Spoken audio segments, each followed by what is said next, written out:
welcome to Spines and Covers. Today I'm going to be doing a book haul for you guys, and I know I look a state. I literally just woke up. It's like 8:30 in the morning and you can't see that, but it's like 8:30 in the morning and I didn't get home until about about 3:30 because I went to a friend's house and I walked all the way home, which is like, it took us about 3 hours. So today I have a book haul because I bought a bunch of books before I went on holiday to Cuba. I celebrated my birthday early because my dad thought I would be jet lagged on my actual birthday because we flew back the day before. So I celebrated it the day before we left and I got a bunch of books. I bought a bunch of books like 6 AM on my birthday from Waterstones because why not? And then I bought a bunch when I went to Scotland because we went to this place called Wigtown, which is basically just a book town. And they have like a book festival and it's brilliant. And books! Okay, yeah, let's get into it because there's like 30-ish books, I think. Also, look who's here because I'm babysitting her for the weekend, so she's just sitting in here while I film. The first book is 13 Reasons Why by J. Asher, and it follows the story of a girl called Hannah and this boy called Clay, and basically Hannah commits suicide and she leaves 13 tapes for 13 people, and it's all about like the reasons why she committed suicide, and you kind of get to listen to the tapes. You can actually listen to the actual tapes. There is a Blogspot link where you can listen to the tapes. I didn't because I was on holiday when I read it, but I think I might reread it and listen to the tapes with it because that's kind of intriguing. There's two reasons why I bought this book. The first reason is because I keep seeing it on Jessie the Reader's shelf and it just looked interesting, and the second reason is the character Hannah has the same name and surname as my cousin. I've read this. It's a really good book. As I said, probably going to reread it. The next book I have is Six of Crows by Leigh Bardugo. This is a continuation of the Gritter trilogy. It is set a few years later and it is kind of a separate story, so if you wanted to read it without reading the Gritter trilogy, then I guess that would be okay. I wouldn't really advise you do that, but I mean, you can get away with it. You just might be a bit spoiled if you then go and read the Gritter trilogy, because there are like hints at things that have already happened because it is set in the same world. But I have not read this yet. I've read the first 2 chapters. It's really intriguing and I am eager to read the rest of it. The next books I have are Uglies and Pretties by Scott Westerfeld. These are the first 2 books in the Uglies trilogy. I cannot believe it's taken me this long to start them. I've read this book, not read this book, so I'm not really going to give you an overview of this book because A, I don't know it, and B, I don't want to ruin it for those of you who haven't read Uglies. Uglies follows the story of Tally and her friend Shay, and when you turn 16 you get an operation to turn yourself pretty, and it's basically so everyone looks similar. Shay doesn't want to have the operation, so she runs away to a place called the Smoke, which is just filled with people like her who didn't want the operation or who were born there, like a guy called David who you meet. Tally, when she's brought in for her operation, is told that she can either go and retrieve Shay and give up the people in the Smoke, or she can stay in the little ugly town and never have the operation to turn pretty. The next book I have is called We Are All Completely Beside Ourselves by Karen Joy Fowler. Now, I'm about halfway through this book. Wait, where's my boarding pass? I started this on the plane home and I'm like halfway through. I'm not really a big fan of it.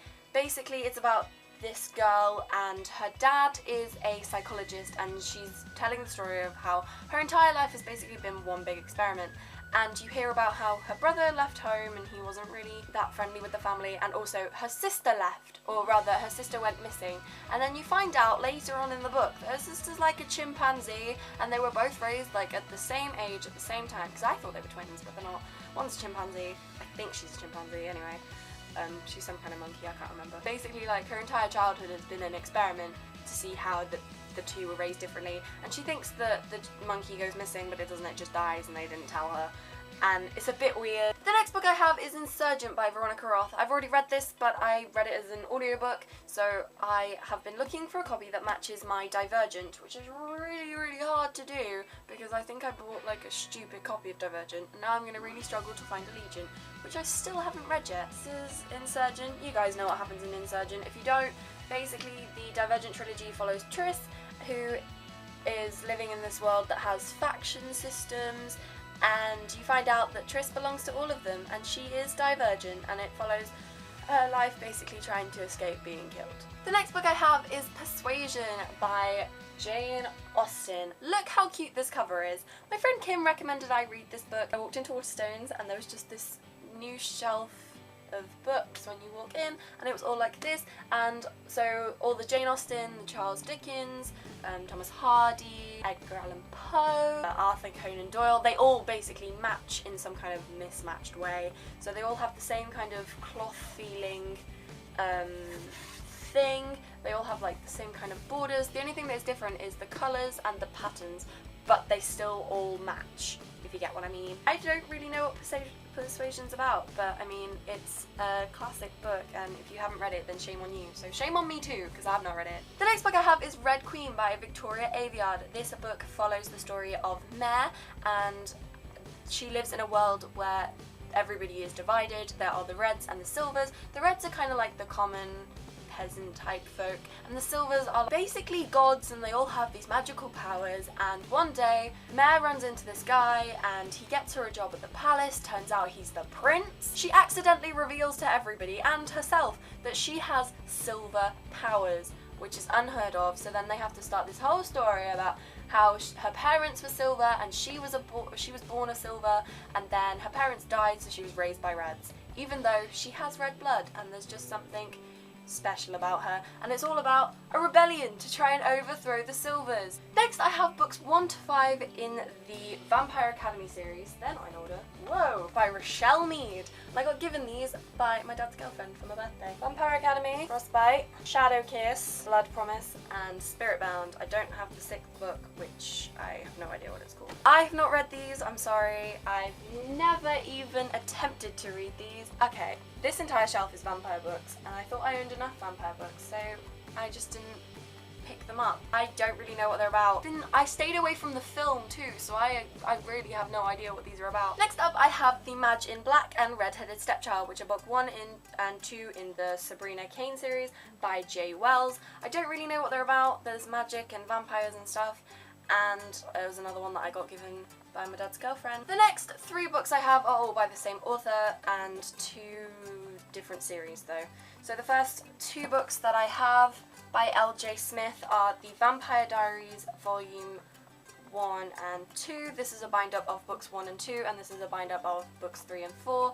They are The Awakening and The Struggle, The Fury and The Reunion. I like the TV show, and that's why I'm reading it. Basically it follows Elena and how she looks like this girl called Catherine from like 500 years ago, and then she falls in love with Stefan, and then she falls in love with Damon, and vampires, werewolves, witches, magic, love triangles. Love me a good love triangle. The next book I have by L.J. Smith is a bind-up of 3 stories. There are 3 volumes to this series. This is volume 1, and it contains Secret Vampire, Daughters of Darkness, and Enchantress, a secret society of werewolves, witches, and other creatures of darkness.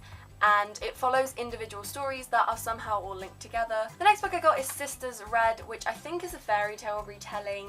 I don't really know much about it. I know there's werewolves in it, and I think it's something like Red Riding Hood, or it might not be, I don't really know. It's by Jackson Pierce, and I like the cover. The blurb seems interesting, but I don't really know what it's about. So the next book I have are actually duplicates of ones that I already have in exactly the same cover, but I'm not too sure that people were aware that I own these books, and I think they're in better condition than the ones I have anyway, so I'm probably going to unhaul mine and give mine to charity and keep these ones. And the first one is The Host by Stephanie Meyer. This is about aliens that come down and basically take over human people. They like invade their souls, kind of. It's a really good film, never read the book though. And the other 2 books are Shiver and Linger by Maggie Stiefvater, and this is book 1 and 2 in the Wolves of Mercy Falls trilogy, and these are the same books from the same shop where I bought mine, but they're in better condition, so I'm probably going to keep these ones. Next up is basically an entire collection of the books bar the prequel, which I bought at 6 AM on my birthday because I fancied buying books, and it is the Throne of Glass series. I have the first 4 books here by Sarah J. Maas, and the only problem is one of them I'm having to take back, even though I did read it. They have sent me another book, so I need to send this one back off. There are like tears in the pages. They told me to send it back. One, Throne of Glass, Book 2, Crown of Midnight, Book 3, Heir of Fire, and Book 4, Queen of Shadows, which is the only one that I haven't read yet. These books follow Selena, and she is a badass assassin, and she has been training as an assassin for like 10 years, and she spent a year as a slave, selected by the prince to enter into this competition to find the king's champion. And the first book follows her story of like her in the competition, and then there's like some magic going into it. Basically magic has been like cast out of the land by the king, but there is still a lot of magic to the story. It's an amazing series, and I really recommend you read it because Sarah J Maas is like a queen. She has like written the best series. Another one of her series which I bought is A Court of Thorns and Roses, and I have the first 2 books because this is all that's out yet. A Court of Thorns and Roses and A Court of Mist and Fury. I literally finished this book 2 days ago as of the time I'm filming this. These books follow Feyre after she kills a fairy who she mistook for a wolf because he was in wolf form. She is then, through a loophole in the treaty, she can either die right then at the hands of one of his fairy wolf friends, or she can go and live with him and like live out the rest of her days on the other side of the wall with all the magic and the fairies instead of living in the human realm. First book is her trying to help break a curse. The next book I bought is To All the Love I've Boys Before. The next book is To All the Boys I've Loved Before by Jenny Han, and it follows Lara Jean's love life, and basically she has written letters to all of the people that she's loved before, but it's fine because they're for her eyes only, dun dun dun dun, until they get sent out. This is the first book. I believe the second book is called P.S. I Still Love You. The next books I bought were cover buys. I already own both of these books, but I kind of prefer these covers, so I bought them. The first one is Eleanor and Park by Rainbow Rowell, which is like a love story between this girl and this guy who have completely different lives, but it's really interesting to see how they kind of like to escape their own lives by getting involved in the other ones. And the second one is Looking for Alaska by John Green. Not one of my favourite John Green reads. I prefer this cover to the one I've got. I'll show you my other covers. Original, new, original, new. The next books I have are also John Green and Rainbow Rowell, but they are different books. The first one I have is The Fault in Our Stars by John Green. I audiobooked this, so I didn't own it, and I was looking for a decent enough copy. It follows the story of Hazel, who has cancer, and the story of Gus. It's very sad. If you haven't read it, where the hell have you been? Seriously. The next book I have is Landline by Rainbow Rowell, and I've been seeing this on like every booktuber's shelves, and I haven't got around to reading it, and I feel really bad. I think it's something about like, you can ring a different time, but you can't travel to the other time. You can just hope that they answer the phone call, something like that, which sounds incredibly insane, but also amazing. The next books I have are the first 3 books in the Summers of the Sisterhood Quartet by Anne Brashes. I have the first 3 books, The Sisterhood of the Travelling Pants, The Second Summer, and Girls in Pants. I wanted to read these anyway, but then I went through like a weekend where I just watched every single thing that Blake Lively had ever been in, and then I watched these films and I was like, do you know what? I'm gonna go out and buy the books. Next up, I got a paperback version of Breaking Dawn. If you didn't know, I have the hardback cover, but the rest of the Twilight Saga I own are in paperbacks, so I've been looking for this. If you go into like regular bookshops, all you get is the hardcovers, right?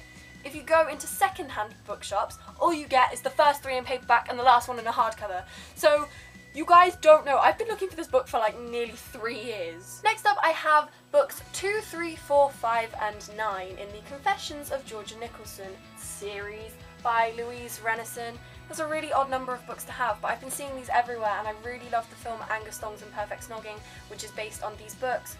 The first book being called Angus Thongs and Full Frontal Snogging, but I can't always find them in the same covers, and I can't because most of the time they're in hardcovers or they're in like different covers completely. I'm gonna hide this one because it's reflecting the light like crazy. I've really just wanted to read them forever, and I saw all of these together in a stack and I was like, I don't care what their numbers are, I'm picking them up because it will just make life so much easier for me in the future. Teenage angst and all of the struggles we went through puberty and are still going through.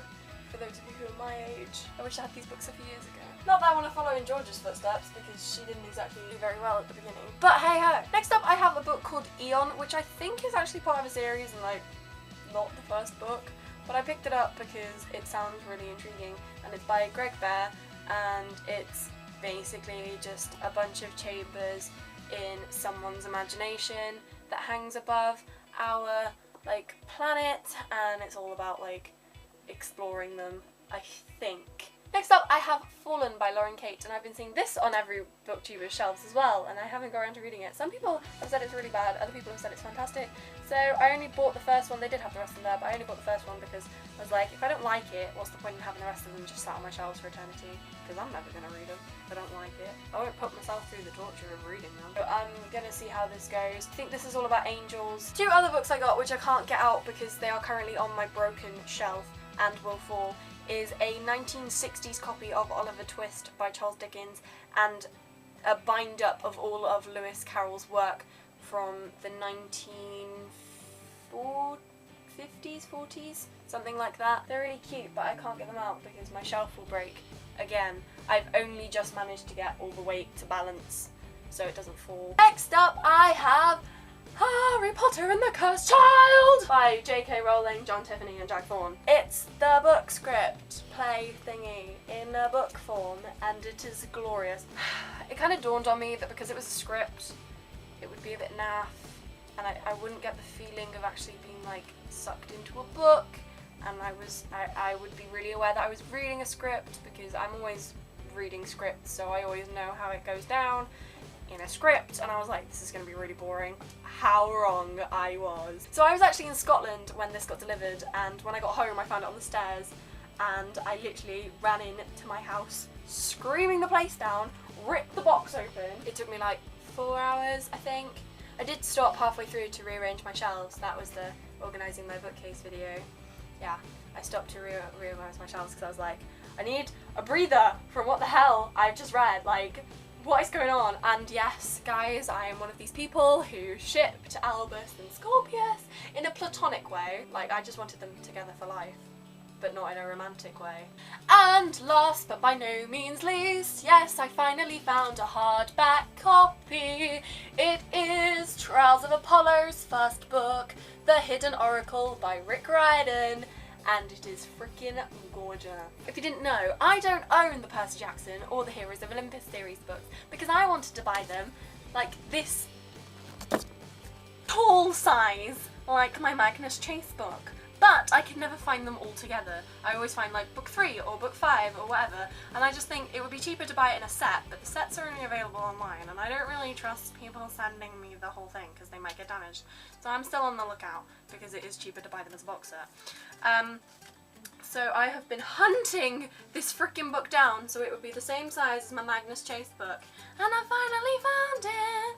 But look at this crappy Percy Jackson book I picked up from the charity shop. Look how tiny it is. Like, no. This book, if you didn't know, follows what you should know.